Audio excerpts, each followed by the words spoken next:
Ayun na, nilagay na natin guys sa inumin niya yung ano, yung multivitamins. Ayun.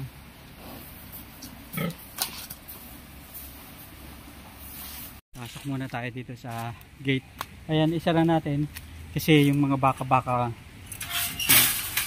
lumabas na naman guys, yung mga baka. Ito guys yung baboy na sinasabi ko. Ito kasi nalipasan ng paglalandi. At medyo yung pa-gelatin guys yung ari niya. At hinihintay natin na maglandi.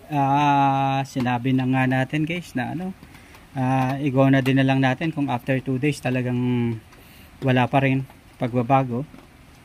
Pero ang kagandahan lang dito, nakikita naman natin na malakas, masigla at healthy itong baboy na to. Okay naman yung katawan niya guys, hindi payat na payat at hindi rin naman matabang mataba. So tamang tama lang, katamtaman lang yung katawan niya.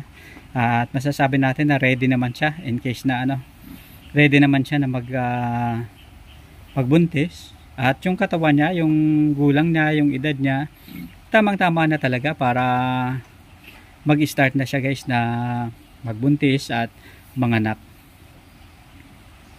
So in 4 months time kapag nagkataon, so kailangan this December maano na natin to, mapa AI na, mapabulugan na para at least sureball na pera na. So guys, gustong malaman ano sa tingin niyo guys, naglalandi ba itong baboy na to? Tamang tama ba yung ano niya, yung ari? Kasi guys ito yung normal na ari nito is hindi naman talaga ganito, pero sa tingin nyo naglalandi na ba o start na ba to ng araw ng paglalandi nitong inahing baboy, yung ari niya na ganito? Kasi medyo bukol tapos parang jelly-ish, parang gelatin. So minsan kasi yung sa dati nating baboyan doon sa kabilang farm is nakikita natin na kapag ganito yung baboy, mga ilang days pa, una nagiging ganyan. Tapos sa mga susunod na araw, bigla nang lumalaki at na hanggang sa mamagana yung kanyang ari. At doon na nga, pagkaraan ng ilang araw, so yun na, nagkakaroon na ng parang laway na lumalabas sa kanyang ano, ari. At doon na, after yung mga sa ika 5 days o ika 4th days ng paglalandi, doon tayo guys nag-i-start na magpabulog sa inahing baboy. So eto guys, ano sa tingin niyo? Naglalandi na ba etong inahing baboy na to? O ano na naman to? Isa na namang prank. Ayan, so tayo kasi guys talagang ano, yung mga magbababoy ngayon talagang prank na naman ba to? Ayun, 'di ba? Talagang ano na naman ba? Paasa na naman ba? Ayun. So may forever ba sa pagbababoyan na katulad nito, 'di ba? Parang Katniel at saka Daniel Padilla, no? Talagang asang-asa ang magpababoy na may forever sa negosyo ng pagbababoyan. Sabi nga nila walang sukuan, pero Katniel sumuko na ba? Ayun, so shout out sa mga katropa nating magbababoy at syempre sa mga fans at idol ang Katniel Love Team. So dito sa negosyong pagbababoyan walang sukuan hanggang sa Domingo. Ayun, 'di ba? Ayun. Ito na guys, flex ko lang, Inco. Ayan, so ito yung ginagamit na panlinis dito sa babuyan. Ayan, so hindi tayo binabayaran nito para i-vlog to. Pero ito lang yung i-vlog natin ngayon kasi ito, nakita nyo naman, para tayong bata na naglalaro. Ayun, laser beam! Boom, boom, boom!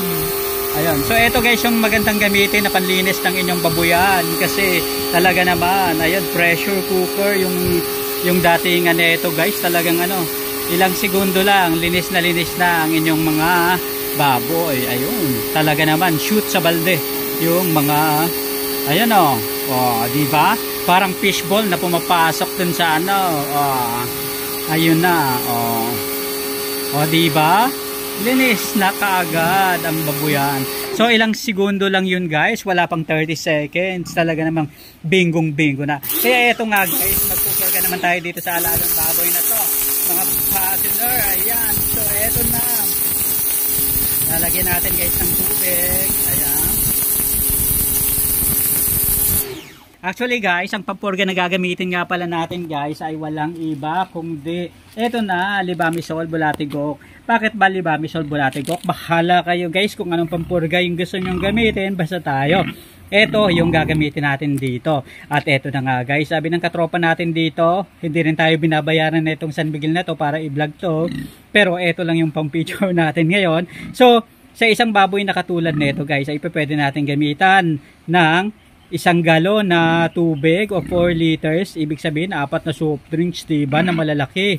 At sa bawat isang baboy na katulad nito, patiner, malaki na to. So, kaya eto guys, ilalagay lang natin dito sa tubig. So, pwede nyong dagdagan at pwede nyo ring dagdagan yung pakain sa inyong alagang baboy para maging super healthy etong baboy nga na alaga ninyo. So eto guys, maganda, makakatulong ito. Pwede nyo gamitin ito every time na magpapalit kayo ng feeds at every time naman pwede ring monthly nyong gamitin. Eto guys, pwede ring ivermectin yung gamitin ninyo kung gusto nyong iturok sa baboy, pero kung nagtitipid naman kayo pwede ng ganito o kaya yung mga Bulatigok. Bahala na kayo guys kung anong brand yung gusto nyong gamitin, basta tayo nagtitipid. Kaya eto na, Libamisol muna ang gamit natin guys. Sulit pack ang tawag dito.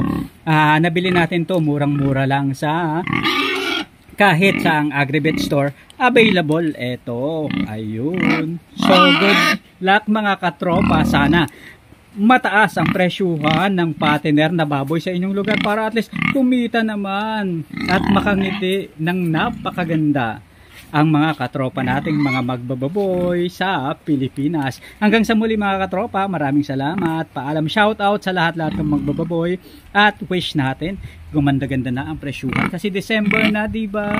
Para maganda ang New Year natin, diba? 2024 is coming. Money is coming. So guys, maraming salamat sa pagsama sa atin ngayong araw na to. Isa namang kwentuhan dito pa rin sa Kabady Mo Ako YouTube channel. Sarap ng hangin, presko, di ba? Talaga naman.